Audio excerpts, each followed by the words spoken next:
Est-ce que vous êtes présents? Amen. Amen.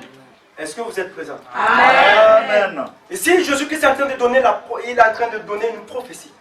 La Bible dit, lorsqu'il est mort, nous le savons très bien. Jésus-Christ, il est mort, il a fait 3 jours, on avait fêté la Pâque. C'est ça, non? C'est ça. Ou bien c'est pas ça? C'est ça. Amen. C'est pas ça? Amen. Alors, la Bible dit, 3 jours après, il était ressuscité. Ça veut dire qu'il est sorti de la tombe. Il a commencé à vivre avec ses disciples. Alors, dans l'ancien temps, la Bible dit que la fête des semaines devait être 50 jours après la Pâque. Donc le peuple devait se présenter à l'Éternel. Tout le peuple devait se présenter à l'Éternel pour sacrifier, donner des sacrifices à l'Éternel 50 jours après la Pâque. Le jour où Jésus-Christ naît, le jour où Jésus-Christ il est mort, il est ressuscité, nous avons fêté la Pâque. Alléluia. Donc il devait avoir une transposition c'est-à-dire ce qui a été fait dans l'Ancien Testament devait impérativement se manifester dans le Nouveau Testament. Parce que Dieu ne fait rien au hasard. Toutes les choses de Dieu sont calculées au millième près. La Bible dit lorsqu'il est ressuscité, il a été avec ses disciples. Il a dit à ses disciples, écoutez, je sais que quand j'étais avec vous, j'étais comme un père. Quand j'étais avec vous, j'étais le pilier principal. Mais je suis mort, c'est vrai, aujourd'hui je suis ressuscité. Mais je vais partir, je vais monter vers le Père. Mais comprenez une chose, que je ne vous laisserai jamais orphelin. Quand je vais partir, vous allez rester à Jérusalem. Ne vous éloignez pas, jusqu'au moment où le Saint-Esprit viendra sur vous. Lorsque le Saint-Esprit viendra sur vous, alors en ce moment vous pouvez être mes témoins.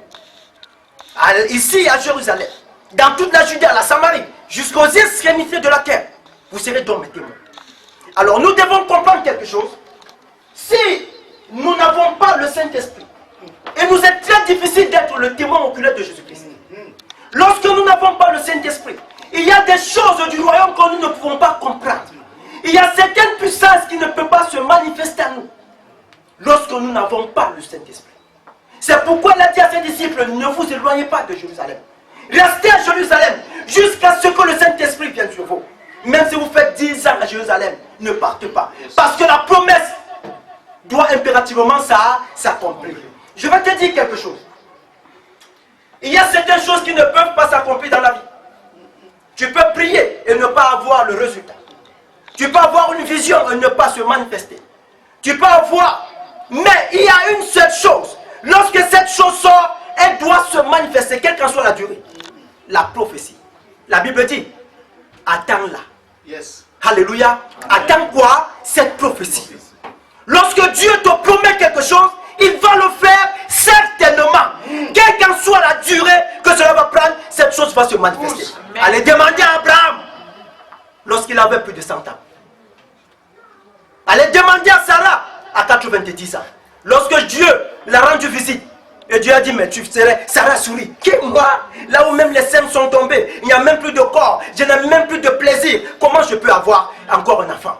Et Dieu lui dit, qu'est-ce qui peut être impossible à Dieu? Demande celui qui est à côté de toi, qu'est-ce qui peut être impossible à Dieu? Oh, mais demande-lui, qu'est-ce qui peut être impossible à Dieu? Jésus qui a dit, restez là. Quelque chose va venir. Quand cette chose viendra, vous allez avoir la force. Vous allez maintenant marcher, pas selon la chair, mais selon l'esprit. Il n'y a que le Saint-Esprit en toi qui peut apporter un changement radical. Le Saint-Esprit en nous. La Bible dit, seuls ceux qui sont conduits par l'Esprit de Dieu sont fils de Dieu. Ce n'est pas enfant de Dieu. Je peux être enfant de Dieu, ne pas être conduit par l'Esprit de Dieu. Mais seuls les fils de Dieu sont conduits par l'Esprit de Dieu. Pourquoi? Parce que le fils est héritier, l'enfant n'hérite jamais. Alléluia. C'est le fils qui peut représenter son père. C'est le fils qui peut incarner son père. C'est pourquoi lorsqu'un enfant naît, il est obligé de grandir, de quitter au statut de bébé, au statut d'adolescent, d'enfant, jusqu'au niveau de statut de fils. Seuls ceux qui sont fils. Alléluia. Amen. Il dit restez. Le Saint-Esprit viendra sur vous. En ce moment, vous serez mes témoins. Parce que Jésus-Christ a compris que sans le Saint-Esprit, il y a des choses qu'on ne peut pas réaliser. Sans le Saint-Esprit, on ne peut pas avoir le pardon. Parce que Jésus-Christ s'est imaginé, il a dit, mais avec tout ce qui s'est passé, est-ce que mes apôtres pourront avoir réellement la force de pouvoir pardonner? Quand tu n'as pas le Saint-Esprit en toi, il t'est difficile de pardonner. Quand tu n'as pas le Saint-Esprit, il t'est même difficile d'aimer même véritablement. Parce que tu auras un amour par intérêt. Tu auras un pardon plein d'hypocrisie. Seul le Saint-Esprit. Alléluia. C'est le Saint-Esprit. Oh, c'est le Saint-Esprit. Alors la Bible nous dit que ce jour, lorsque Jésus-Christ est monté, pendant qu'il montait, tous ses disciples étaient en train de le regarder. La Bible dit qu'il arrivait à un certain niveau où les nuées ont environné réellement toute sa personne, au point où les disciples ne voyaient plus rien. Il est monté. Ils sont restés à Jérusalem, comme nous sommes là. Ils priaient tout le temps. Ils étaient là sudis. Ils priaient tout le temps. Ils disent, Seigneur, je sais. Nous savons, Seigneur, que tu es un Dieu véritable. Seigneur, nous croyons réellement en ta parole. Nous savons que lorsque tu dis quelque chose, elle s'accomplit. Ils sont restés là pour attendre. Et la Bible dit, lorsque dans les cieux, Papa Dieu a compté le premier jour, il a compté le deuxième jour, il a compté 30, 40. Lorsqu'il a compté le 50, il dit, voilà, c'est maintenant, je vais envoyer les prémices réellement dans la vie de mes enfants. Alléluia. C'était la première fois où le Saint-Esprit était descendu. Et lorsqu'on parle de la première fois, on parle des prémices. Les prémices que les enfants d'Israël prenaient pour aller donner à Dieu, Dieu les a dit, ok, quand vous m'avez donné les prémices de vos récoltes, je ne vous refuserai jamais les prémices de mon esprit. Ce jour, la Bible dit, ils étaient tous ensemble, que quelqu'un me dise le livre de Actes des Apôtres chapitre 2. Actes chapitre 2, premier verset. Le jour de la Pentecôte.